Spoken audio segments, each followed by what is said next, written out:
हम कोने की तरफ जा रहे थे, पुलिस वालों ने बिना नेम बेच था, किसी के पास भी नेम बेच नहीं था, तो उन्होंने बहुत तेज मेरे को लाठी मारी सर में। ये जेनजी क्या मांग रही तो कह रहा है कि सिस्टम ठीक होना चाहिए, पेपर लीक नहीं होना चाहिए।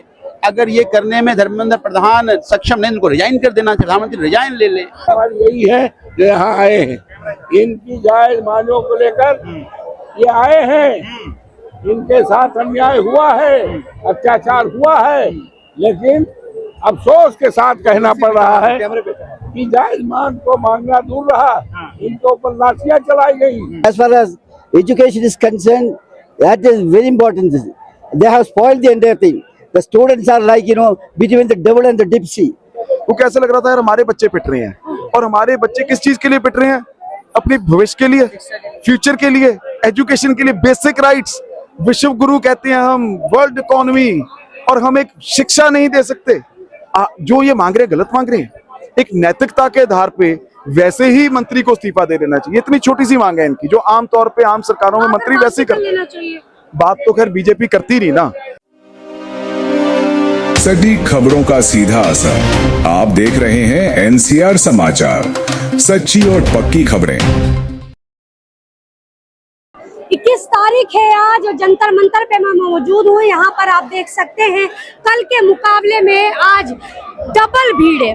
कल आपने देखा 20 तारीख को संसद जाने के लिए जितने भी स्टूडेंट थे, जो भी यहाँ पर जंतर मंतर पे प्रोटेस्ट कर रहे थे, वो धरने पर से निकले। और उसके बाद जो हुआ वो आप सब ने देखा, किस तरीके से लाठीचार्ज हुआ, किस तरीके से आंसू गैस के गोले छोड़े गए, किस तरीके से लोग इंजर्ड हुए। मैं उन सब से बात कराऊंगी, मैं उन सब से बात करूंगी कि कैसे उनको कितनी चोटें लगी और कैसे कैसे लगी। सर, बहुत गंभीर रूप से चोटें लगी हैं लोगों को, क्या कहेंगे? जिस तरीके से भगदड़ मची, आप संसद की तरफ कूच कर रहे थे। हम तो दूसरी तरफ खड़े हुए थे, जो बचा रहे थे बच्चों को, जो बच्चों को मार रहे थे ये लोग, और बचाते बचाते कोने में खड़े हुए थे। हम तो बच्चों को बचा दिया, हम कोने की तरफ जा रहे थे, पुलिस वालों ने बिना नेम बेच था, किसी के पास भी नेम बेच नहीं था, तो उन्होंने बहुत तेज मेरे को लाठी मारी सर में, जिससे मैं गिर पड़ा और हॉस्पिटल में मेरे टाके लगे, बहुत ज्यादा मेरा सर फट गया था। काफी लोगों को चोटें आई हैं। बहुत लोग एक के बाद एक, किसी कोई तो सांस भी नहीं ले पा रहा था हॉस्पिटल के अंदर। मेरे सामने मैंने देखा सबका ऑपरेशन हुआ रहा, ज्यादा से ज्यादा लोगों का ऑपरेशन हो रहा था।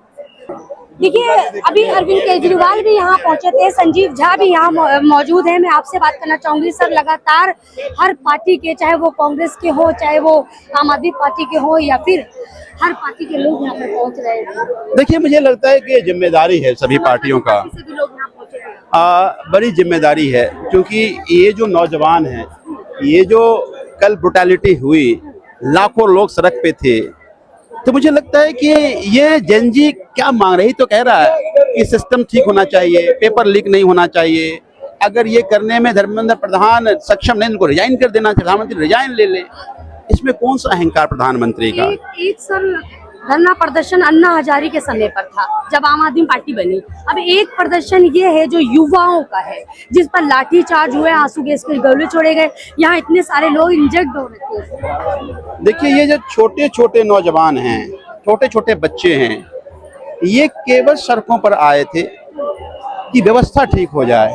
आपने लाठियां मारी, आपने डंडे मारे, बर्बरता की, आपने बदसलूकी की, आपने लड़कियों के साथ जो व्यवहार किया, ये कोई डेमोक्रेटिक पुलिस तो नहीं कर सकती। पुलिस के साथ कुछ लोग ऐसे डंडे लेकर खड़े थे जो पुलिस के लोग नहीं दिखते थे। कौन लोग थे वो? बिना नेम प्लेट के थे, बिना पुलिस के रवैया का था, बड़े बड़े बाल हैं उनके, वो पुलिस के लोग तो नहीं थे। क्या गुंडे पुलिस ने बुलाया था, या नरेंद्र मोदी जी के पार्टी के लोग गुंडे बनकर के यहाँ आए थे और गुंडागर्दी कर रहे थे? ये तो बर्दाश्त नहीं किया जाएगा। तो मुझे ये लगता है कि इनको लगता है कि हम डंडे से डरा देंगे, हम मार पीट करके लोग घर बैठ जाएंगे। नहीं, ये आप जनता की नाराजगी देखिए। आप कल तक धर्मेंद्र प्रधान के रेजिग्नेशन की मांग हो रही थी, आज कहता है, यही निरंजन जी कह रहा है कि मोदी भगाओ देश बचाओ। तो नरेंद्र मोदी जी, ये जो आपका तानाशाही रवैया है, उसके खिलाफ अब ये जेनजी सड़कों पर खड़े हैं आपके खिलाफ। कल कई ऐसी वीडियो वायरल हुई जिसमें बच्चे रो रहे थे और बीजेपी को कोस रहे थे, मोदी को कोस रहे थे। और ये सब लोगों के घर के लोगों ने वोट किया है नरेंद्र मोदी को। कई ऐसे बच्चे हैं जिनके बहुत- पिता और बीजेपी से हैं। बहुत सारे बच्चे ये कह रहे हैं, लेकिन आज देखिए, ये आज तक ये कहते थे, जो इनके खिलाफ सवाल पूछा वो एंटी नेशनल है, देशद्रोही है। अगर आपने हिटलर के बारे में सुना होगा तो हिटलर की पार्टी नाजी भी यही कहती थी कि अगर उसके खिलाफ तो क्या एंटी नेशनल है, देश की एकता को खत्म करने वाले लोग हैं। तो तानाशाह सब एक जैसे ही होता है, एक ही टर्मिनोलॉजी तानाशाहों के लिए है। वही नरेंद्र मोदी और भारतीय जनता पार्टी ये कहती है, अगर उनके खिलाफ आप आवाज उठाओ तो ये एंटी नेशनल हैं, ये देश विरोधी हैं, ये देश को कमजोर करना चाहते हैं। लेकिन अभी तो कल ये साबित हुआ कि सबसे बड़ा एंटी नेशनल इस देश के प्रधानमंत्री नरेंद्र मोदी हैं। कल ये साबित किया उन्होंने कि सबसे बड़े देश के दुश्मन नरेंद्र मोदी हैं, देश को कमजोर नरेंद्र मोदी कर रहे हैं। कल इन्होंने किया, अब इनकी बातों में लोग नहीं आने वाले। देश के प्रधानमंत्री को ये बात समझनी चाहिए कि आज उन्हीं की प्रजा, आज उन्हीं की जनता त्रमाई है। देखिए, उनका जो रवैया है आज जनता के सामने है, लोगों के सामने है। ये बेचारे बच्चे आए थे कि हम मार्च कर लेंगे, हमारी बात हम बात कर लेंगे, हम सुन लेंगे, लेकिन इन बच्चों को जिस तरह से इन्होंने लाठी मारी, बच्चों को लगा कि मेरी गलती क्या है, हम तो जंतर मंतर से पार्लियामेंट स्ट्रीट मार्च करने के लिए आए थे, बात करने, पुलिस मारी हमें, बदतमीजी की, कपड़े फाड़े। बच्चे, मैं कई वीडियो देखकर मुझे आंख में आंसू आ गए। ये महिलाओं के, ये मोदी जी कहते हैं बेटी बचाओ, ऐसे बेटी बचेगी क्या? तो मुझे लगता है कि इनके, देखो, इनका जो रवैया है तानाशाही का, ये जो क्रिमिनल माइंडसेट है, वो कल सड़कों पर दिखा। अब आप बच्चों के साथ हैं, युवा के साथ। बस मैं एक अवेयर सिटीजन होने के नाते हम इन बच्चों के साथ खड़े हैं, इन बच्चों की लड़ाई के साथ खड़े हैं, और इन बच्चों के साथ अगर एट्रोसिटी की जाएगी तो हम पहले आगे खड़े रहेंगे। देखिए, जिन्हें गंभीर रूप से चोटें लगी हुई हैं वो आपको सामने दिखाई दे रहे होंगे।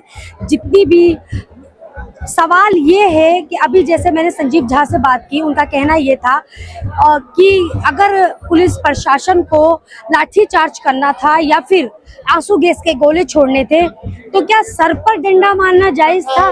क्या जिस तरीके से एक्स सीएम के बेटे ने कहा पंजाब के, क्या वो सच है कि दिल्ली पुलिस ये चाहती थी या सरकार ऐसा चाहती थी कि कोई हादसा हो जाए, इस प्रोटेस्ट को बदनाम किया जा सकता है?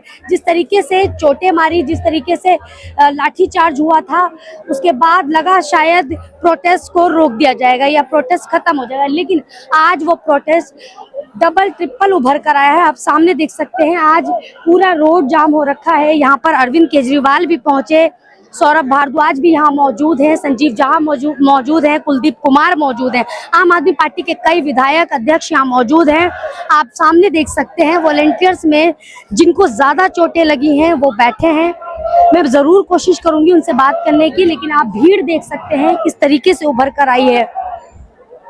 अब देखना यह है कि ये प्रोटेस्ट आगे कितने दिन चलेगा। क्या आज भी सरकार कान में तेल डालकर सो रही है? अभी भी सरकार को ये चीज समझ नहीं आ रही है कि आज देश का युवा, देश का भविष्य आज सड़कों पर है। आज उनके साथ बर्बरता निभाई जा रही है, उनके साथ गलत किया जा रहा है, लेकिन सरकार खामोश है। कल तक जो बच्चे, जो युवा धर्मेंद्र प्रधान का इस्तीफा मांग रहे थे, आज उन्हीं का कहना है कि नरेंद्र मोदी का इस्तीफा चाहिए, भारतीय जनता पार्टी नहीं चाहिए। आज जितने भी युवा हैं उनके अंदर एक अलग ही आक्रोश देखने को मिल रहा है। उत्तर में हुई है, लाखों लाख नौजवान छात्र जो हमारे देश की दौलत है, इसी देश की दौलत, सोना चांदी हीरा जो हरार नहीं हुआ करता, ये दौलत हमारी यही है जो यहाँ आए हैं। इनकी जायज मांगों को लेकर ये आए हैं। इनके साथ अन्याय हुआ है, अत्याचार हुआ है, लेकिन अफसोस के साथ कहना पड़ रहा है कि जायज मांग को मांगना दूर रहा, इनके ऊपर लाठियां चलाई गई, आंसू गैस फेंके गए, हाथ पैर तोड़ा गया, सिर से खून बहाया गया है। नौजवानों का गौरवशाली इतिहास रहा है। वहीं प्रधानमंत्री आवास के सामने राहुल गांधी जाके धरना पे बैठ चुके हैं, जिसमें आम आदमी पार्टी कह रही है कि ये धरना हाईजैक करने की कोशिश की जा रही है। ये जो है, ये समाजवादी पार्टी माननीय अखिलेश यादव के नेतृत्व में हम लोग इनके समर्थन में सड़क से लेकर सदन तक इनकी लड़ाई को लड़ेंगे और जब तक इनको इंसाफ नहीं मिलेगा तब तक हम लड़ाई लड़ते रहेंगे और इस लड़ाई के समर्थन में हम आए हैं। सर, राहुल गांधी धरना पे बैठे हुए प्रधानमंत्री घर के आगे, जिसपे आम आदमी पार्टी कह रही है कि ये हाईजैक करने की कोशिश की जा रही है। अब कौन क्या कहता है उससे सर, तो ये राहुल गांधी जो बैठे हैं धरना पे प्रधानमंत्री घर के बारे में क्या कहेंगे आप? क्या कहना चाहेंगे जिन पर लाठियां चार्ज हुई है? क्या छात्रों का मनोबल टूटा है या नहीं? नहीं, इससे छात्रों का मनोबल टूटा नहीं है, छात्रों का मनोबल बढ़ा है, हौसला बढ़ा है। छात्रों ने संकल्प लिया है इस सरकार को पूरी तरह से हटाने का किया है, इनका मनोबल बढ़ा है और इस मनोबल को पूरा समर्थन पूरा देश इनका समर्थन कर रहा है। You have come in solidarity with the protest here. You met people who got injured. We are all the members of parliament from 3 political parties: Indian Union Muslim League, Kerala Congress and Revolutionary Socialist Party. We are 7 members of parliament. 6 are from the state of Kerala and 1 from the state of Tamil Nadu. We are here to declare solidarity to the striking youth and student force in the country. And also we are marking our grave protest against the brutal lathi charge and atrocities by the police force yesterday. Hundreds of people, more than 200 students were brutally attacked by the police. Inhuman and barbarous atrocities were being made against the students who were striking or fighting for the genuine cause. The question paper leak, the answer paper leak, and the grave allegations of corruption in conducting the NEET examination and all other competitive examinations. So we, the members of parliament, are trying our level best to raise this issue in parliament. Unfortunately, the government of India is not ready and willing to have a discussion even in the parliament. Even the leader of opposition is not being allowed to raise the matter in Lok Sabha. That is the arbitrary and discretionary approach taken by the government. So in order to declare our solidarity to the striking student force and the youth force in the country, we, the 3 political parties and the members of parliament belonging to that party, have come here.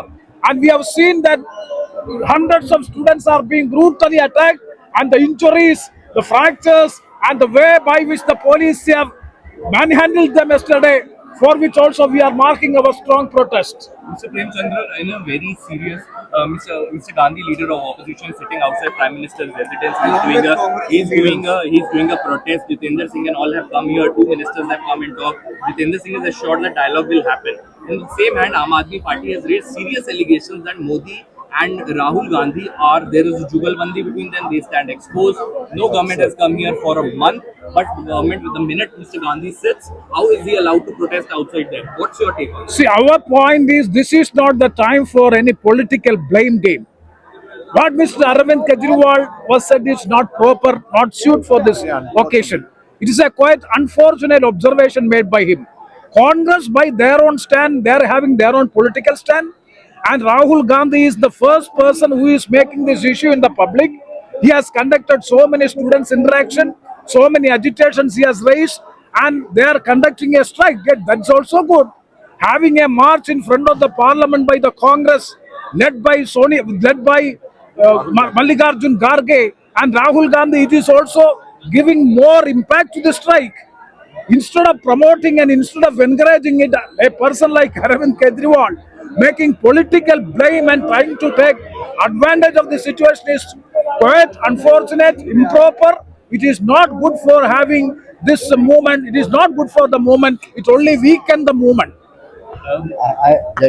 Done against the students. Their future is lost.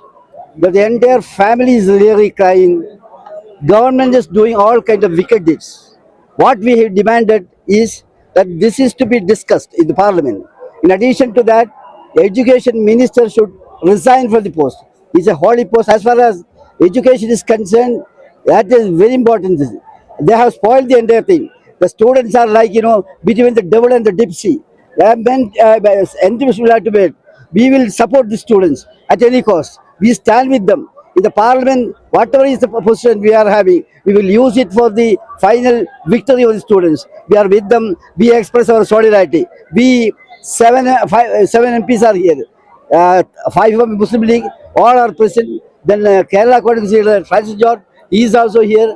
Like that, you know, that RSP, Premchandran senior member, we are all here. So we have gathered together. We promise you that we will stand with you at the up to the end. We will work for them. We will dedicate our service for them. We will fight tooth and nail in the House of the Parliament.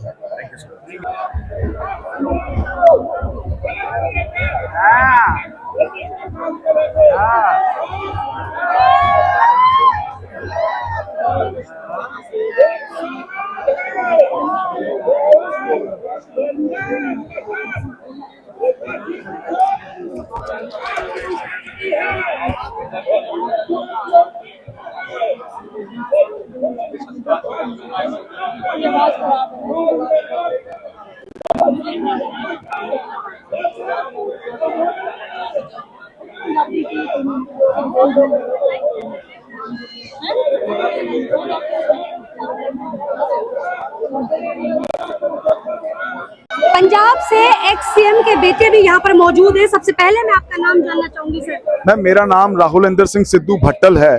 मैं पंजाब की पहली और अभी तक की इकलौती महिला मुख्यमंत्री और देश भगत हीरा सिंह भट्टल और माता हरनाम कौर भट्टल का दोता हूँ जी। सर, आज जिस तरीके से जेनजी सड़कों पर उतरा है, लेकिन जो कल 20 तारीख को हुआ है उनके साथ, उस पर क्या कहेंगे आप? मैम, जो कल 20 तारीख को हुआ ना, उसने पूरे देश का सीना अंदर से छन्नी छन्नी कर दिया। हमारी पंजाबी में कहते हैं विलूंदरिया गया। जो उसकी भी जमीर जाग रही है, जिसके अंदर थोड़ा सा भी इंसानियत है, वो कल वाला मंजर देख के घर नहीं बैठ सकता। हम भी इसीलिए आए हैं, कुछ नहीं सोचा, गाड़ी उठाई, पहुंच गए। वो कैसे लग रहा था यार, हमारे बच्चे पिट रहे हैं। और हमारे बच्चे किस चीज के लिए पिट रहे हैं? अपने भविष्य के लिए, फ्यूचर के लिए, एजुकेशन के लिए, बेसिक राइट्स। विश्व गुरु कहते हैं हम, वर्ल्ड इकोनॉमी, और हम एक शिक्षा नहीं दे सकते। जो ये मांग रहे हैं, गलत मांग रहे हैं। एक नैतिकता के आधार पे वैसे ही मंत्री को इस्तीफा दे देना चाहिए। इतनी छोटी सी मांग है इनकी, जो आमतौर पे आम सरकारों में मंत्री वैसे ही करते। बात तो खैर बीजेपी करती नहीं ना। बीजेपी की सोच है बैठे रहने दो, इनके खिलाफ एजेंडा चलाओ, जो जोर इनको मनाने में लगाना है वो जोर इनको बदनाम करने में लगाओ, और वो ही कर रहे हैं। लेकिन ये दे मिस्टेकन, क्योंकि दिस टाइम यूथ उनके सामने खड़ा है, नौजवान खड़े हैं, बच्चे खड़े हैं। ये बच्चे छोड़ेंगे नहीं, इनकी बैंड बजा के चलेंगे। अगर किसी की दुर्भाग्यवश जान चली जाती है या कोई बड़ी दुर्घटना हो जाती है? मैम बिल्कुल, बहुत मतलब कल जो माहौल बना हुआ था, जिस तरीके से स्टैम्पीड्स हो रही थी, मुझे तो कहीं ना कहीं लगता है सरकार चाहती थी कुछ ऐसा हो। जिस तरह से बिहेवियर था, सिविल में वो बंदे छोड़े हुए थे जो मार रहे थे धड़ाधड़। मार रहे थे, क्या उनके बच्चे नहीं होंगे यहाँ पर? बिल्कुल, उनके बच्चों के लिए ही लड़ रहे हैं। देखो, कहीं ना कहीं इस चीज का दुख लगता है कि यार इस देश के कुछ ऐसे लोगों को देख के मतलब ऐसे लगता है कि इनके लिए लड़ रहे हैं। जो आपके बच्चों का भविष्य भी तो है ना, जो मार रहे हैं। सरकार ने डंडा मारने को कहा, माना, हुक्म मारना पड़ेगा। डंडा कितनी जोर से मारना है भाई, वो तो अपने हाथ में है। धीमे से मार दो, फॉर्मेलिटी मार दो, नीचे मार दो, सरों पे डंडे मारे। सरकार चाहती थी यहाँ पे कोई बच्चा मरता, कुछ दुर्भावना होती, और बाद में वो प्रोटेस्ट को बदनाम करते। ये इनकी सोच थी, यही साजिश थी, यही इन्होंने किसान आंदोलन के साथ करने की कोशिश की थी। खुद उनको बोला आप लाल किले की तरफ जाओ, पुलिस ने रास्ता दिया, बाद में सबके खिलाफ नैरेटिव चला दिया। काफी सारे किसान भी अब पंजाब से यहाँ पर दिल्ली पहुंच रहे हैं। बिल्कुल मैम, आज की डेट में मैं पंजाब से आया हूँ, सारी मेजर रोड्स भरी हुई हैं। पंजाब का, हरियाणा का किसान चुप नहीं बैठेगा, वो सड़कों पे है, आ रहा है। पंजाबी आ रहे हैं, और जब पंजाबी आएंगे, किसान आएंगे, हरियाणवी आएंगे, तो इनको भगा के जाएंगे। आज सिख, मुस्लिम, हिंदू सब साथ हैं। बिल्कुल बिल्कुल, तभी करके मैंने रिक्वेस्ट किया सर को आज कि आज आइए, आज आपकी यहाँ पे जरूरत है। बिकॉज जमीर से जिंदा इंसान होना चाहिए, शरीर से जिंदा को जिंदा नहीं मानता, मैं जमीर से जिंदा इंसान को जिंदा जब मानता हूँ। हम यहाँ पे अरावली की आवाज उठाने आए हैं, पर्यावरण की आवाज उठाने आए हैं, क्योंकि पर्यावरण की कोई नहीं सुन रहा, अकाउंटेबल नहीं है सरकार। मैं आपसे अगर पूछूं कि इन्वायरमेंट मिनिस्टर कौन है हमारे देश का, आपको भी पता नहीं होगा, बिकॉज उसने ऐसा कोई काम किया ही नहीं कि हमको पता हो। क्योंकि उसने सिर्फ परमिशन दी है पेड़ काटने की, जंगल काटने के। हंसदेव जंगल काट दिया छत्तीसगढ़ में, बॉक्सवाहा जंगल में इनकी आंख है। अंडमान निकोबार पे 1 करोड़ पेड़ काटने वाले ये जल्लाद लोग, तो इनको मैं जल्लाद ना कहूं तो क्या कहूं। ये इतने नीच और गिरे हुए लोग बन चुके हैं। ये तानाशाह सरकार है। और जब राजमहल के अंदर जोकर को राज सिंहासन मिल जाए ना, तो सर वो क्या बन जाता है, सर्कस बन जाती है।